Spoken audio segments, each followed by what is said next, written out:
ஒரு சிறுமி தன் கைகளில் 2 ஆப்பிள் வைத்திருந்தாள். அங்கு வந்த அவளின் தாய், "நீ 2 ஆப்பிள் வைத்திருக்கே, ஒன்று எனக்கு கொடு" என்றாள். தன் தாயை ஒரு வினாடி பார்த்த அந்த சிறுமி உடனே ஒரு ஆப்பிளை கடித்து விட்டாள். பின் 2வது ஆப்பிளையும் கடித்து விட்டாள்.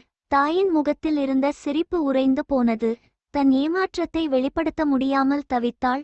உடனே அந்த சிறுமி தாயிடம், "அம்மா, இந்த ஆப்பிள் தான் இனிப்பாக இருக்கு, நீ இதை எடுத்துக்க" என்றாள். நீங்கள் யாராக வேண்டுமானாலும் இருக்கலாம், எவ்வளவு அனுபவமும் உங்களுக்கு இருக்கலாம், அறிவு விஸ்தீரமாகவும் இருக்கலாம். ஆனால் ஒருவரை பற்றி கணிப்பதை சற்று தள்ளிப்போட்டு கணிக்கவும், அடுத்தவருக்கு போதுமான அளவு இடைவெளி கொடுத்து அவரை அறியவும், நீங்கள் அவரை பற்றி கொண்ட கண்ணோட்டம் தவறாகவும் இருக்கலாம். எதையும் மேலோட்டமாக பார்த்து கணிக்காமல், அவசரப்படாமல் ஆழ யோசித்து கணியுங்கள். மனக்கணக்கு தவறலாம், மனிதரை பற்றிய கணக்கு தவறக்கூடாது.